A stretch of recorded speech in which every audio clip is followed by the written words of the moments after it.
तो साथियों, तो आज हम सब पढ़ेंगे एक बहुत ही इम्पॉर्टेंट चैप्टर जिसका नाम है ऊतक।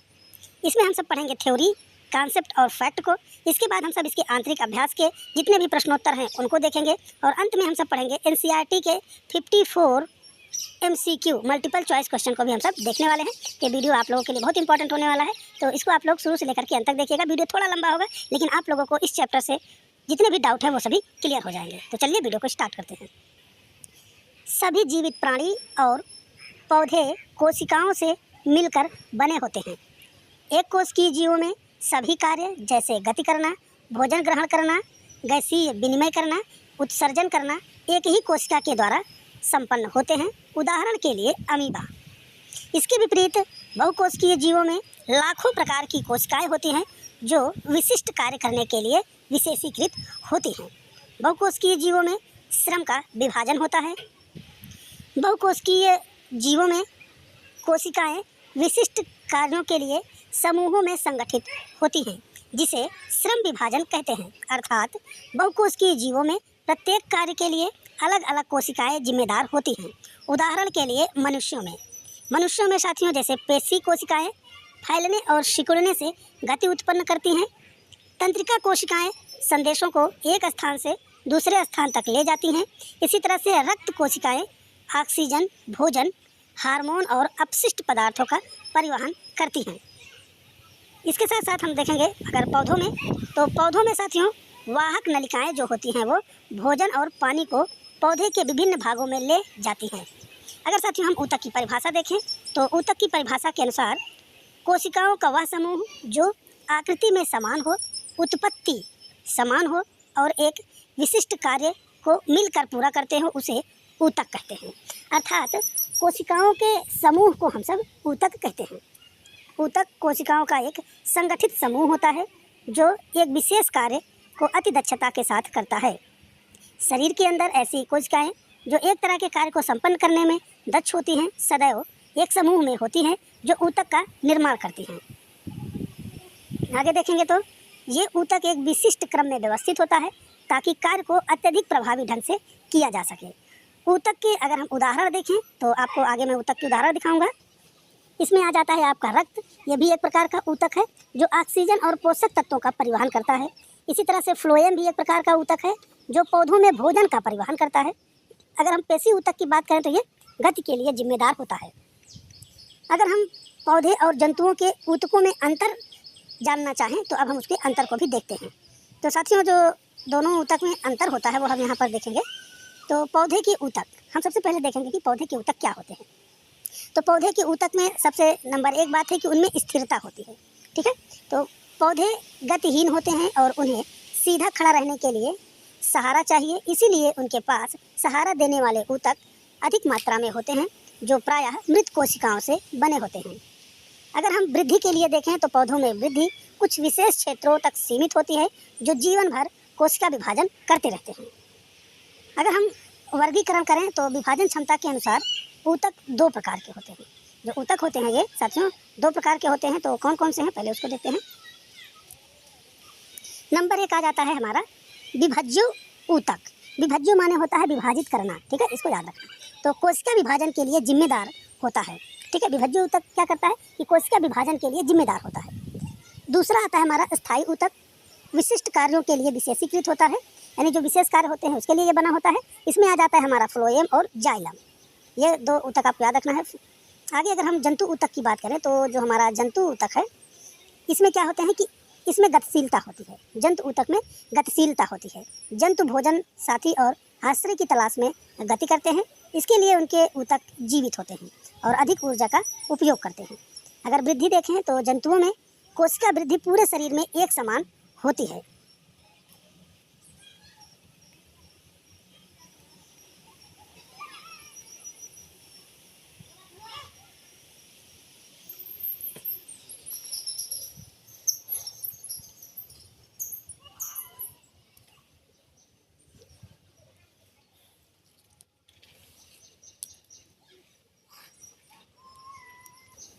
अब हम देखेंगे कि पादप ऊतक। ठीक है, तो पादप ऊतक मुख्य रूप से दो प्रकार के होते हैं। नंबर एक आ जाता है हमारा मेरिस्टेमेटिक ऊतक, जिसको विभज्य ऊतक भी बोला जाता है। दूसरा आ जाता है हमारा अस्थायी ऊतक। अब हम दोनों ऊतक को थोड़ा डिटेल में देखेंगे। तो डिटेल में आप लोग देखिए तो आपको मिलेगा विभज्य ऊतक में विभज्य ऊतक जो होता है ये कोशिका विभाजन में सहायक होता है। ठीक है, तो विभज्य ऊतक वे ऊतक हैं जो कोशिका विभाजन के माध्यम से पौधों में वृद्धि के लिए जिम्मेदार होते हैं। ये पौधे के विशेष क्षेत्रों में पाए जाते हैं। तो विभज्य ऊतक कोशिका विभाजन का कार्य करता है और पौधे के किसी विशेष क्षेत्र में ही ये पाए जाते हैं। पौधों में वृद्धि केवल कुछ निश्चित क्षेत्रों में होती है जहाँ कोशिकाएं सक्रिय रूप से विभाजित होती हैं। इन क्षेत्रों में मौजूद ऊतकों को विभज्य ऊतक कहा जाता है। ये ऊतक नई कोशिकाओं का निर्माण करते हैं जो बाद में विभिन्न प्रकार के ऊतकों जैसे स्थायी ऊतक में परिवर्तित होकर पौधे के विभिन्न भागों जैसे जड़, तना और पत्तियों का निर्माण करते हैं। आगे अगर हम देखें तो विभज्य ऊतक के जो प्रकार हैं, साथियों विभज्य ऊतक भी अब कई प्रकार में बटेगा। तो विभज्य ऊतक के प्रकार और उनकी स्थिति के बारे में जानेंगे। तो उन विभज्य ऊतक को उनकी स्थिति के आधार पर 3 प्रकार में वर्गीकृत किया जाता है। नंबर 1 आता है हमारा शीर्ष विभज्य ऊतक, नंबर 2 आता है पार्श्वीय विभज्य ऊतक और नंबर 3 आ जाता है हमारा अंतर्विष्ट विभज्य ऊतक। साथियों यहाँ पर चित्र के द्वारा आपको समझना होगा कि ये तीनों ऊतक आखिरकार पाए कहाँ जाते हैं। तो साथियों जो शीर्ष विभज्य ऊतक होता है वो पौधे के शीर्ष भाग में पाया जाता है जहाँ आप देख रहे हैं, और अंतर्वेशी जो विभज्य ऊतक होता है वो जोड़ों पर पाया जाता है जहाँ नोड होते हैं, और पार्श्वीय विभज्य ऊतक जो होता है वो उसके तनों में पाया जाता है। इस तरह से जो तने होते हैं उसमें पार्श्वीय विभज्य ऊतक होते हैं। अब हम इन तीनों ऊतक को डिटेल में समझेंगे।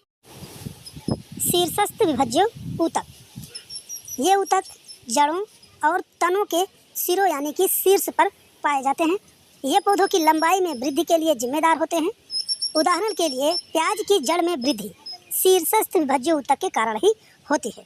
अगला ऊतक हमारा आ जाता है पार्श्वीय विभज्य ऊतक। अगला रहेगा हमारा पार्श्वीय विभज्य ऊतक, जिसको हम सब अंग्रेजी में कैम्बियम भी बोलते हैं, इसको भी याद रखिएगा।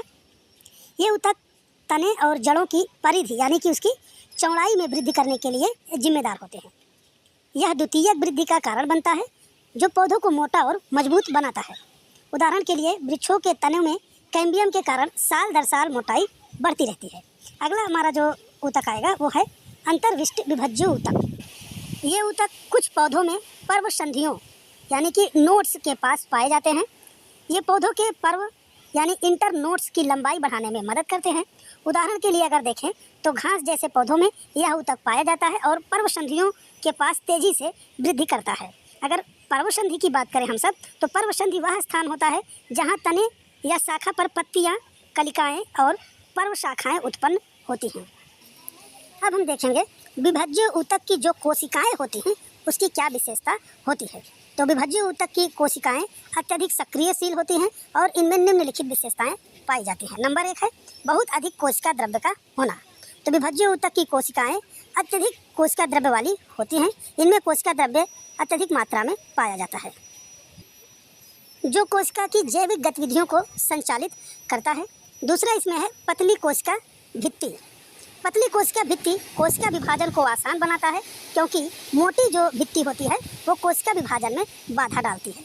अगला है हमारा स्पष्ट केंद्रक। ठीक है, अब इसमें क्या रहता है कि एक स्पष्ट केंद्रक रहता है। केंद्रक में आनुवांशिक सामग्री होती है जो कोशिका विभाजन के लिए आवश्यक है। स्पष्ट और बड़ा केंद्रक कोशिका विभाजन को नियंत्रित करता है। रसधानी का अभाव, रसधानी का मुख्य कार्य पदार्थों का भंडारण और कोशिका का आकार बनाए रखना है। चूँकि विभज्य ऊतक की कोशिकाएं लगातार विभाजित होती हैं और भंडारण की कोई आवश्यकता नहीं रहती, इसलिए इसमें रसधानियों की संख्या 0 होती है, अर्थात रसधानी इसमें नहीं पाए जाते। ये कोशिका का सबसे छोटा और सक्रिय रखने में मदद करता है। स्थायी ऊतक, जिसको हम सब परमानेंट टिश्यू भी बोलते हैं। अस्थायी ऊतक की परिभाषा और इसका निर्माण। अस्थायी ऊतक वे ऊतक हैं जो विभज्योतक की कोशिकाओं द्वारा निर्मित होते हैं। ये कोशिकाएं विभाजन की क्षमता खो देती हैं और विशिष्ट कार्य करने के लिए स्थायी रूप से आकार लेती हैं। इस प्रक्रिया को विभेदीकरण कहते हैं। विभज्य ऊतक की कोशिकाएं शुरू में सक्रिय रूप से विभाजन करती हैं, लेकिन परिपक्व होने पर ये विशिष्ट कार्यों के लिए अनुकूलित हो जाती हैं और अस्थायी ऊतक बनाती हैं। विभेदीकरण यह वह प्रक्रिया है जिसमें कोशिकाएं संरचना और कार्य में परिवर्तन करती हैं ताकि वे पौधों के लिए विशिष्ट कार्य जैसे भंडारण, यांत्रिक सहायता या रक्षा कर सकें। उदाहरण के तौर पर अगर हम देखें तो प्याज की जड़ या तने में बनी नई कोशिकाएं परिपक्व होकर पैरेन्काइमा, कोलेन्काइमा या फिर स्क्लेरेन्काइमा जैसे ऊतक में परिवर्तित हो जाती हैं। अगर साथियों हम स्थायी ऊतक के प्रकार की बात करें तो स्थायी ऊतक मुख्यतः दो प्रकार के होते हैं। नंबर 1 आ जाता है आपका सरल स्थायी ऊतक और नंबर 2 आ जाता है आपका जटिल स्थायी ऊतक। अब हम सब पहले देखेंगे कि हमारा जो सरल स्थायी ऊतक है वो क्या चीज़ें होते हैं और इसकी क्या क्या विशेषताएं हैं। तो सरल स्थायी ऊतक, जिसको हम सब सिंपल परमानेंट टिश्यू भी कहते हैं, ये सरल स्थायी ऊतक एक ही प्रकार के कोशिकाओं के बने होते हैं और ये एपिडर्मिस के नीचे कोशिकाओं की परतों से बना होता है। और इसके 3 मुख्य प्रकार होते हैं। नंबर 1 आपका आ जाएगा पैरेन्काइमा, दूसरा रहता है कोलेनकाइमा और तीसरा आ जाता है आपका स्क्लेरेनकाइमा। तो अब हम सबसे पहले देखेंगे पैरेन्काइमा। पैरेन्काइमा को साथियों हिंदी में मृदु ऊतक भी बोला जाता है। अब हम जो पैरेन्काइमा यानी कि मृदु ऊतक है उसकी क्या क्या विशेषताएं होती हैं अब हम उसको जान लेते हैं। नंबर 1 विशेषता है पादपों में सबसे अधिक पाया जाने वाला सरल स्थायी ऊतक मृदु ऊतक है। कोशिका भित्ति पतली होती है और सेल्यूलोज से बनी होती है। अगर इसके आगे विशेषता की बात करें तो ये ऊतक पतली कोशिका भित्ति वाली जीवित कोशिकाओं से बना होता है और कोशिकाओं का आकार अगर देखें तो ये गोलाकार या फिर लगभग एक समान आकार की होती हैं। अगर उनके बीच स्थान की बात करें तो कोशिकाओं के बीच काफ़ी रिक्त स्थान पाया जाता है और ये जो कोशिकाएं होती हैं ये सभी बंधन मुक्त होती हैं। और आगे हम देखें तो ये पादप के कोमल भाग जैसे पत्तियां हो गई, तने हो गए या फिर जड़ के भीतर में ये पाए जाते हैं। अगर इसके कार्य की बात करें साथियों तो ये भोजन का भंडारण करने में सहयोग करती हैं। अगर हम कोलेनकाइमा की बात करें तो कोलेनकाइमा कुछ पैरेन्काइमा कोशिकाओं में क्लोरोफिल होता है जिन्हें कोलेनकाइमा कहते हैं और ये प्रकाश संश्लेषण में मदद करते हैं। तो जो कोलेनकाइमा होता है साथियों तो ये एक प्रकार का पैरेन्काइमा ही होता है और जिन पैरेन्काइमा के अंदर क्लोरोफिल बन जाता है उनको हम सब कोलेनकाइमा बोलते हैं। आगे आ जाता है हमारा एरेनकाइमा। तो एरेनकाइमा साथियों ज़्यादातर जलीय पौधों में पाया जाता है और ऐसे पैरेन्काइमा जिनके अंदर हवा की गुहिकाएँ होती हैं जिन्हें एरेनकाइमा कहते हैं। ये पौधों को पानी में तैरने में मदद करती हैं। तो ऐसी भी कुछ कोशिकाएं होती हैं जिनमें हवा भरा होता है और हवा भरा होने के कारण उनको एरेनकाइमा बोला जाता है और ये ज़्यादातर जलीय पौधों के अंदर पाई जाती हैं। अब हम देखेंगे साथियों कोलेनकाइमा, जिसको हम सब स्थूल कोण ऊतक भी बोलते हैं। अब इसकी टोटल हम विशेषता क्या क्या है उसको देख लेते हैं। तो ये जीवित कोशिकाएं होती हैं और लंबी होती हैं, कोनों पर अनियमित रूप से मोटी होती हैं। दूसरी विशेषता है कि ये कोशिकाएं गोलाकार या अंडाकार या फिर बहुभुजाकार भी हो सकती हैं। कोशिकाओं के कोनों पर कोशिका भित्ति मोटी होती है। मोटाई का कारण है कि इसमें सेल्यूलोज और पेक्टिन का जमाव पाया जाता है। कोशिकाओं के बीच बहुत कम रिक्त स्थान होता है। और अगर इसके हम कार्य की बात कर लें साथियों तो इसके कार्य क्या हैं? तो इसके कार्य होते हैं पौधों को लचीलापन प्रदान करना और जिससे पत्तियां और तने बिना टूटे झुक सकें। इसका दूसरा कार्य है यांत्रिक सहायता प्रदान करना, पौधों में एक प्रकार की मजबूती लाना जिससे कि वह टूटे नहीं। उदाहरण में अगर हम देखें तो पर्णवृंत और तने की एपिडर्मिस के नीचे पाया जाता है और ये पादप की वृद्धि करते हुए अंगों में भी पाया जाता है। अगर हम साथियों स्क्लेरेनकाइमा की बात करें तो जो स्क्लेरेनकाइमा होता है इसको हिंदी में बोला जाता है दृढ़ोतक, ठीक है, दृढ़ ऊतक।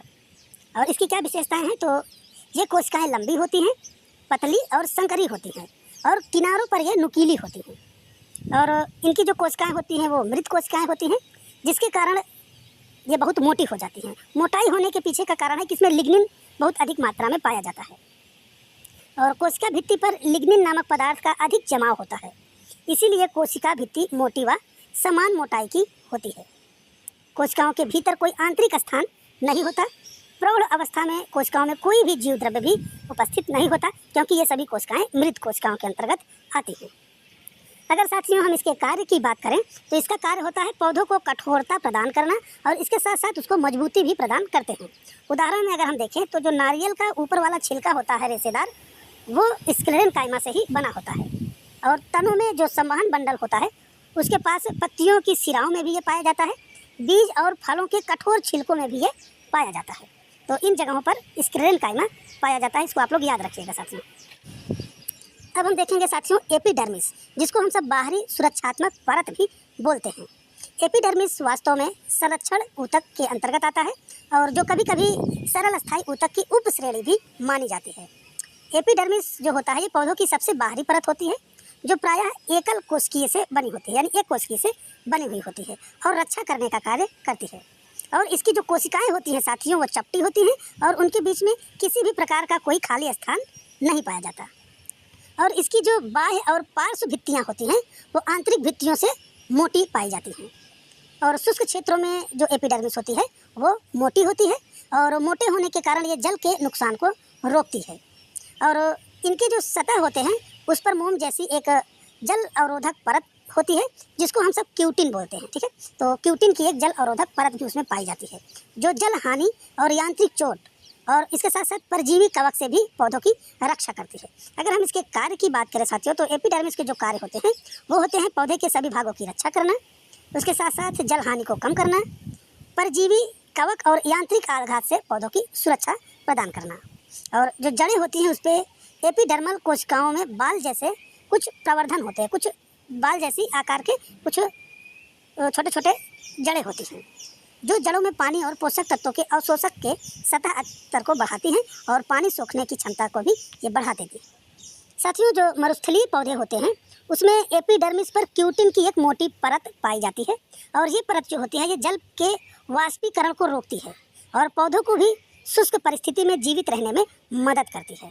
अब हम सब अगर इसको सरल शब्दों में समझें तो जो मरुस्थलीय पौधे होते हैं उनके पत्तियों पर एक क्यूटिन की परत लगी होती है और क्यूटिन की परत होने के कारण मरुस्थलीय पौधे में वाष्पोत्सर्जन की जो दर होती है वो कम होती है जिससे कि पौधे लंबे समय तक मरुस्थल में भी जीवित रह सकते हैं। अब हम देखेंगे साथियों कार्क।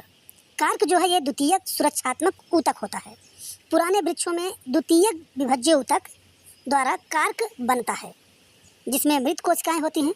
इनकी भित्ति पर सुबरिन, याद रखिएगा सुबरिन होता है जो हवा और पानी के लिए अभेद्य होता है।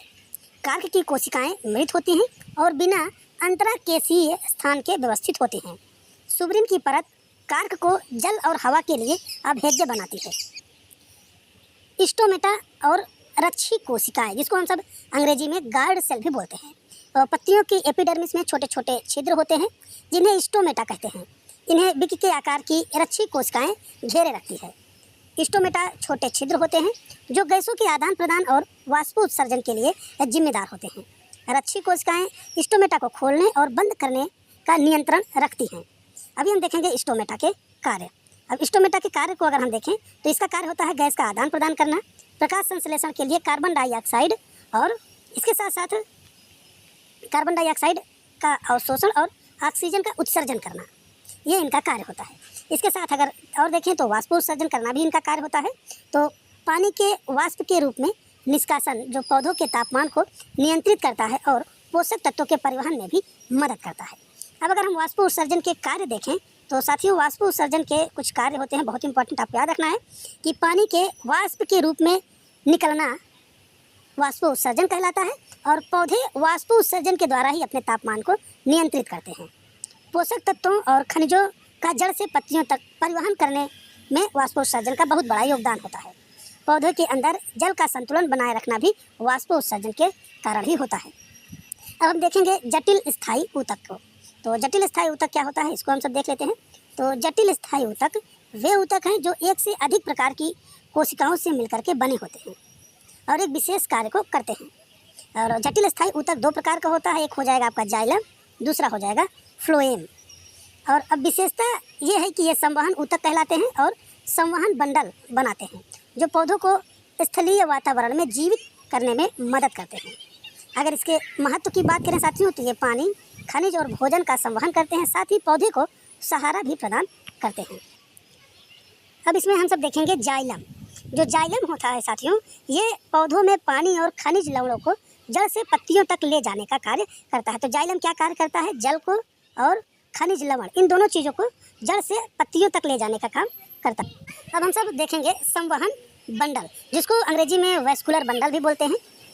संवहन बंडल साथियों जाइलम और फ्लोएम से मिलकर के बनता है और ये जड़ों और पत्तियों में पाए जाते हैं। इनके अगर कार्य की बात करें तो इनका कार्य होता है पानी, खनिज और भोजन का संवहन करना, साथ साथ पौधे को सहारा प्रदान भी करते हैं। और इसकी विशेषता क्या है कि ये जटिल पौधे जैसे फूल वाले पौधे की विशेषता जो उन्हें स्थलीय वातावरण में जीवित रखने में मदद करती है। और अगर हम इसके महत्व की बात करें साथियों तो जाइलम जो होता है इसका कार्य है पौधे को पानी और खनिज प्रदान करके उसे जीवित रखना। और अगर हम फ्लोएम की बात करें तो फ्लोएम का काम होता है कि भोजन को पौधे के विभिन्न भागों तक पहुंचाकर ऊर्जा प्रदान करना। तो जाइलम और फ्लोएम को आपने देख लिया कि इनके काम क्या क्या होते हैं। अब हमारा आ जाता है जंतु ऊतक। तो साथियों, जंतु ऊतक शरीर के विभिन्न कार्यों को संभव बनाने के लिए विशेष कोशिकाओं का एक समूह होता है। पेशीय ऊतक जो होता है वो गति प्रदान करता है। संयोजी ऊतक जैसे रक्त हो गया, इनका कार्य होता है पदार्थों का परिवहन करना। और तंत्रिका ऊतक जो होते हैं ये संदेशों का संचालन करते हैं। इसी तरह से आपका एपिथीलियम ऊतक आता है, और एपिथीलियम ऊतक का कार्य होता है सुरक्षा और अवशोषण में मदद करना। इसके बाद आपका आ जाएगा ऑक्सीजन का परिवहन और ऊर्जा उत्पादन में माइटोकॉन्ड्रिया की भूमिका बहुत ही महत्वपूर्ण होती है।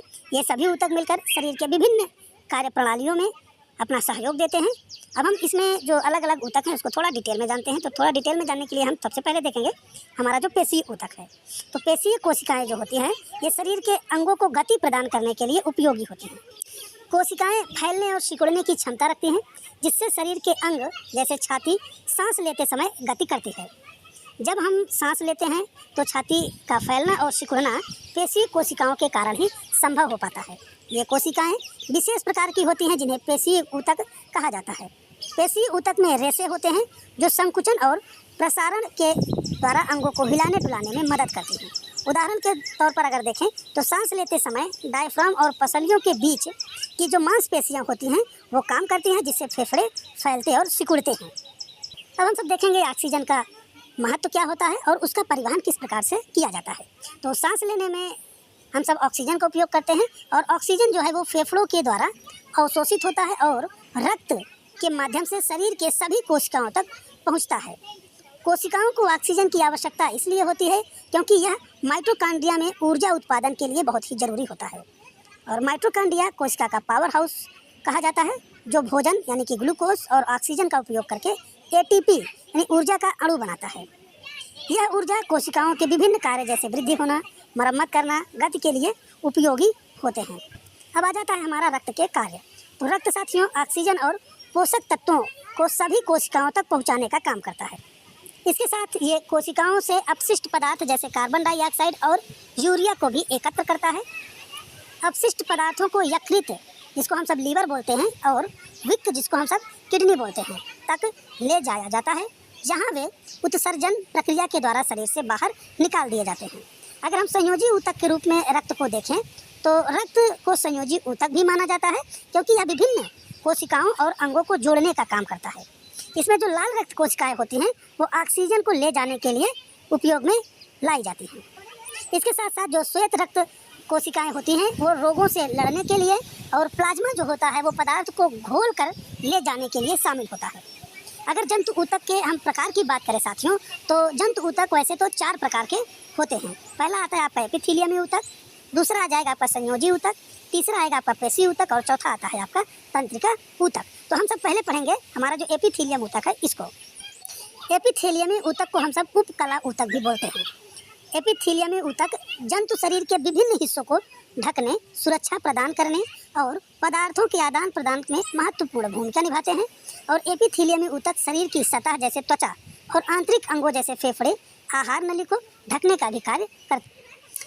यह विभिन्न अंगों और गुहिकाओं की बाहरी वातावरण या अन्य अंगों से अलग करने के लिए एक प्रकार से अवरोधक का भी काम करता है। उदाहरण के लिए अगर हम सब देखें तो त्वचा, मुंह की परत, रक्त वाहिनियों का जो आंतरिक स्तर होता है वो, फेफड़ों की कूपिका, आहार नली और विक्कीय नलियाँ, सभी चीज़ें एपिथीलियमी ऊतक से ही बनी होती हैं। यह ऊतक शरीर में प्रवेश करने या फिर बाहर निकलने वाले पदार्थ जैसे ऑक्सीजन, पोषक तत्व या फिर अपशिष्ट को भी नियंत्रित करने का कार्य करता है। अब हम देखेंगे एपिथीलियमी ऊतक की संरचना किस प्रकार से होती है। अब हम सब देखेंगे एपिथीलियमी ऊतक की संरचना। एपिथीलियमी ऊतक की कोशिकाएं एक दूसरे से सटी हुई रहती हैं और एक सतत परत बनाती हैं, जिससे कोशिकाओं के बीच बहुत कम स्थान और चिपकने वाला पदार्थ होता है। एपिथीलियमी ऊतक के जो नीचे होते हैं उसमें रेशे पाए जाते हैं, और उसमें एक झिल्ली का आधार भी होता है। झिल्ली का आधार जो है वो अन्य ऊतक से एपिथीलियम ऊतक को अलग करता है, और यह सुनिश्चित करता है कि कोई भी पदार्थ, चाहे वो पोषक तत्व हो या फिर अपशिष्ट पदार्थ हो, एपिथीलियमी परत को पार करके ही शरीर में प्रवेश कर सकता है या फिर शरीर से बाहर निकल सकता है। एपिथीलियमी ऊतक के प्रकार। एपिथीलियमी ऊतक की संरचना और कार्य के आधार पर विभिन्न प्रकार के होते हैं, जैसे सल्की हो गई, स्तरित सल्की, स्तंभाकार, पश्चमाभि, स्तंभाकार, घनाकार और ग्रंथिल एपिथेलियमी ऊतक होते हैं। अब हम इसको थोड़ा सा डिटेल में पढ़ने वाले हैं। सबसे पहले हम सब देखेंगे सरल सल्की एपिथेलियम। अगर इसके संरचना की बात करें साथियों, तो ये पतली चपटी कोशिकाएं होती हैं जो एकल परत में व्यवस्थित होती हैं और कोमल स्तर का निर्माण करती हैं। अगर इसके कार्य को हम सब देखें तो जहां पदार्थ को तेजी से और चुनिंदा चीज़ों को आदान प्रदान करना होता है, जैसे रक्त वाहिनियों का स्तर और फेफड़ों की कूपिकाएँ वहाँ पर पाई जाती हैं। अगर उदाहरण में देखें तो रक्त नलिकाओं में ऑक्सीजन और कार्बन डाइऑक्साइड का संवहन। अगर हम स्तरित सल्की एपिथेलियम की बात करें तो ये कई परतों में व्यवस्थित होती हैं और चपटी कोशिकाएँ होती हैं और इनका कार्य होता है सुरक्षा प्रदान करना, जैसे कटने और फटने से बचाना। उदाहरण में देखें तो जो त्वचा की बाहरी परत होती है, मुंह और आहार नली का स्तर इन्हीं सल्की एपिथेलियम ऊतक से ही बने होते हैं। आगे हम सब अगर देखें तो स्तंभाकार एपिथेलियम आता है। तो स्तंभाकार एपिथेलियम ऊतक में जो इसकी संरचना होती है वो लंबी और स्तंभ जैसी कोशिकाएं होती हैं। स्तरित सल्की एपिथेलियम, अगर इसके संरचना की बात करें तो ये कई परतों में व्यवस्थित होते हैं और चपटी कोशिकाएं होती हैं। अगर इसके कार्य की बात करें तो इसका कार्य होता है सुरक्षा प्रदान करना, जैसे कटने और फटने से बचाना। और ये पाई कहाँ जाती हैं साथियों, तो ये त्वचा की बाहरी परत पर पाई जाती हैं और मुंह और आहार नली का स्तर जहाँ होता है वहाँ पर ये ऊतक पाए जाते हैं। अगला आता है हमारा स्तंभाकार एपिथेलियम। संरचना में ये लंबे स्तंभ जैसी कोशिकाएं होती हैं और इसका कार्य होता है साथियों अवशोषण और स्राव में सहायता करना, जैसे आंत में पोषक तत्वों का अवशोषण करना। और ये कहाँ पाई जाती हैं, तो ये आंत की भीतरी परत में पाई जाती हैं। आगे अगर हम देखें तो आ जाता है हमारा पश्चिमाभि स्तंभाकार एपिथेलियम। संरचना कैसी होगी, तो लंबी स्तंभ के आकार की होती है और कोशिकाएं जिन पर बाल जैसी संरचना भी पाई जाती है। अगर साथियों हम इसके कार्य को देखें तो इसका कार्य होता है पश्चिमाभ की गति, श्लेष्मा और कणों को हटाने में मदद करना। पाई कहाँ जाएंगी, तो श्वास नली, जहाँ श्लेष्मा और धूल के कण को बाहर निकाला जाता है। आगे आता है हमारा घनाकार एपिथेलियम। संरचना कैसी होगी, तो घन के आकार की कोशिकाएं पाई जाएंगी। कार्य इसके होंगे यांत्रिक सहारा प्रदान करना और स्राव में मदद करना। और ये कहाँ पाई जाती हैं साथियों, तो ये विक्कीय नली और लार ग्रंथियों की नली स्तर का निर्माण करती हैं। आगे आ जाएगा हमारा साथियों ग्रंथिल एपिथेलियम ऊतक। तो हमारा जो ग्रंथिल है इसको देख लेते हैं थोड़ा सा। तो इसको देखने के लिए हम थोड़ा ऊपर कर लेते हैं। तो ग्रंथिल एपिथेलियमी ऊतक जो होते हैं इसकी संरचना कैसी होगी, तो अंदर की तरफ मुड़ा हुआ होगा। एपिथेलियमी ऊतक जिनकी कोशिकाएं स्राव के लिए विशेष होती हैं। कभी कभी यह एपिथेलियमी भीतर की ओर मुड़ा होता है और एक नली जैसी संरचना बनाता है और इस नली जैसी संरचना को हम सब ग्रंथि बोलते हैं। इसका कार्य होता है कि पदार्थों का स्राव करना, जैसे पसीना और लार हार्मोन्स का ये स्राव करती हैं। उदाहरण में देखें तो लार ग्रंथियाँ और जो पसीने की ग्रंथियाँ होती हैं वो ग्रंथिल एपिथेलियम के द्वारा ही बनी होती हैं। अगला हमारा आ जाता है संयोजी ऊतक, जिसको हम सब अंग्रेजी में बोलते हैं कनेक्टिव टिश्यू। अब हम देखेंगे इसके जो परिभाषा है और इसकी क्या क्या विशेषताएं हैं। तो साथियों संयोजी ऊतक वह ऊतक है जो शरीर के विभिन्न हिस्सों को जोड़ने का काम करता है और सहारा देता है, पोषक तत्वों का संवहन करता है और यह कोशिकाओं और अधात्री से मिलकर के बना होता है। अधात्री की जो प्रकृति होती है वो जेली के समान होती है, तरल, सघन और कठोर भी हो सकती है और यह ऊतक के कार्य के अनुसार अपनी संरचना को बदलती रहती है। इसके साथ में आपको ये भी देखना है कि जो कोशिकाएं होती हैं ये संयोजी ऊतक की कोशिकाएं एक दूसरे से बहुत कम जुड़ी हुई होती हैं और ये सभी अधात्री में धसी रहती हैं। अगर हम संयोजी ऊतक के उदाहरण की बात करें तो साथियों जो रक्त है ये भी एक प्रकार का संयोजी ऊतक के अंतर्गत आएगा।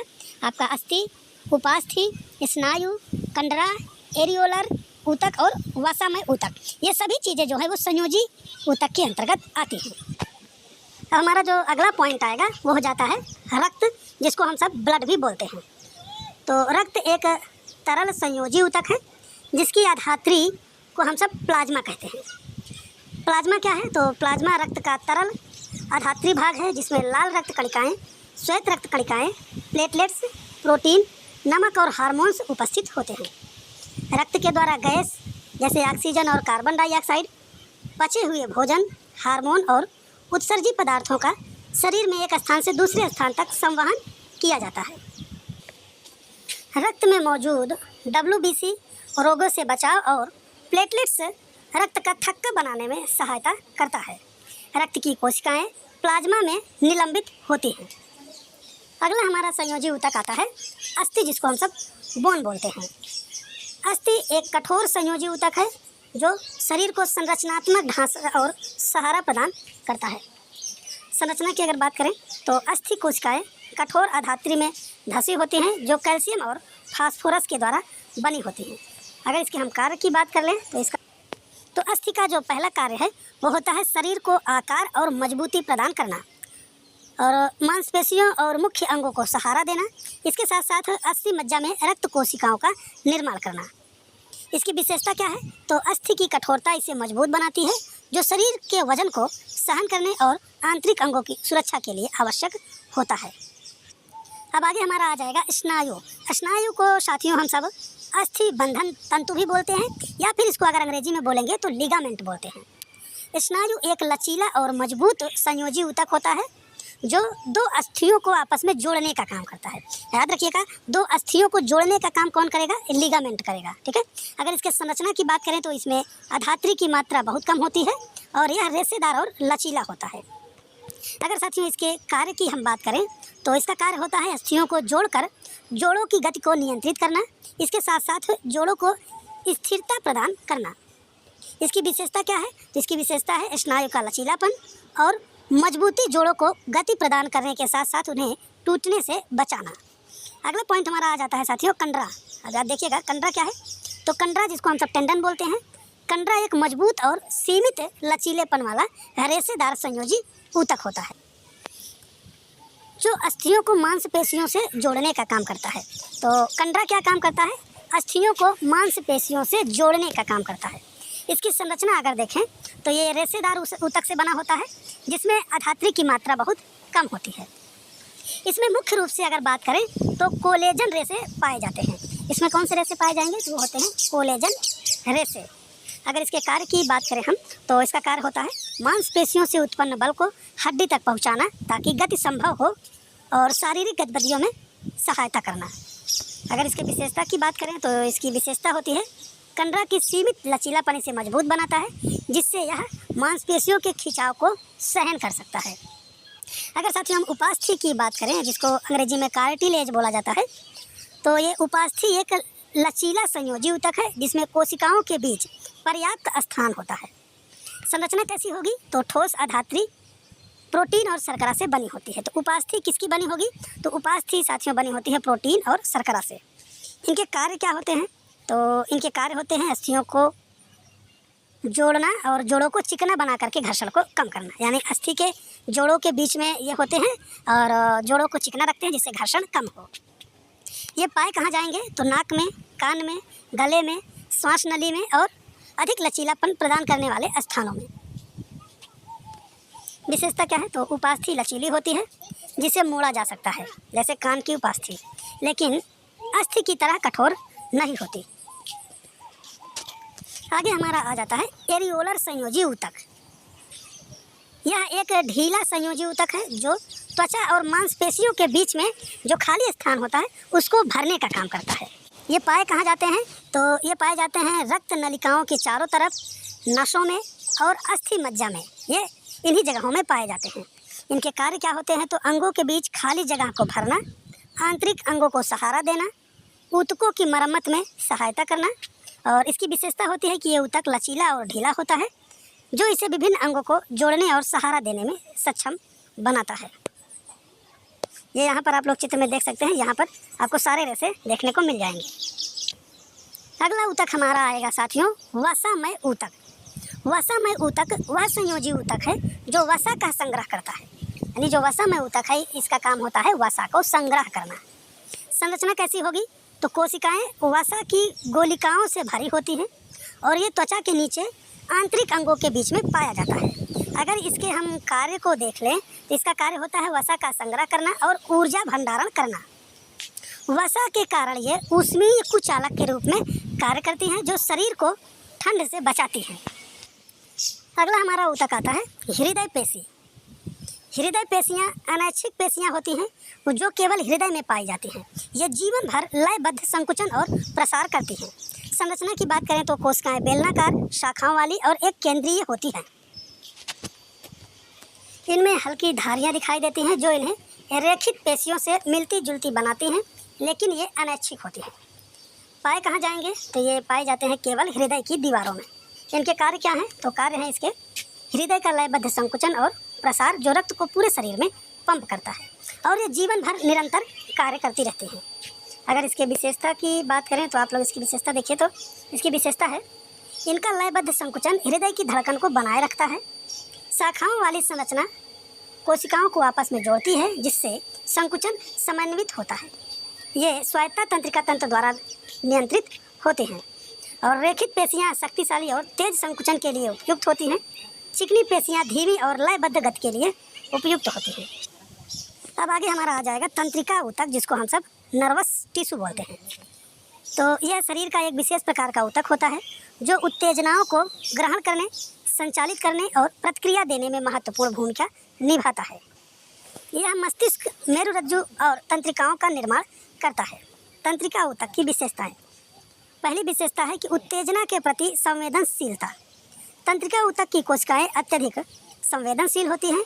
ये उत्तेजनाओं जैसे दर्द, स्पर्श, गर्मी, ठंड आदि को बहुत तेजी के साथ ग्रहण करती हैं। और दूसरी विशेषता है इसकी तेज संचरण। तंत्रिका ऊतक उत्तेजना को शरीर के एक हिस्से से दूसरे हिस्से तक बहुत तेजी के साथ पहुंचाती हैं। यह शरीर के विभिन्न अंगों के बीच समन्वय स्थापित करते हैं। अगर इसके संरचना की बात करें तो इसकी संरचना जो है वो तंत्रिका ऊतक मुख्य रूप से तंत्रिका कोशिकाओं और सहायक कोशिकाओं जैसे ग्लियर कोशिकाओं से बना होता है। तंत्रिका तंत्र के मुख्य अंग मस्तिष्क शरीर का नियंत्रण केंद्र है, जो विचार, स्मृति और निर्णय लेने के लिए कार्य करता है। मेरुरज्जु मस्तिष्क और शरीर के अन्य हिस्सों के बीच संदेशों का संचरण करता है। तंत्रिकाएं पूरे शरीर में फैली होती हैं और संदेशों को एक स्थान से दूसरे स्थान तक ले जाती हैं। आगे हमारा आ जाता है तंत्रिका कोशिका। परिभाषा। तंत्रिका ऊतक की मूल इकाई को न्यूरॉन या तंत्रिका कोशिका कहते हैं। यह तंत्रिका ऊतक का सबसे महत्वपूर्ण घटक है।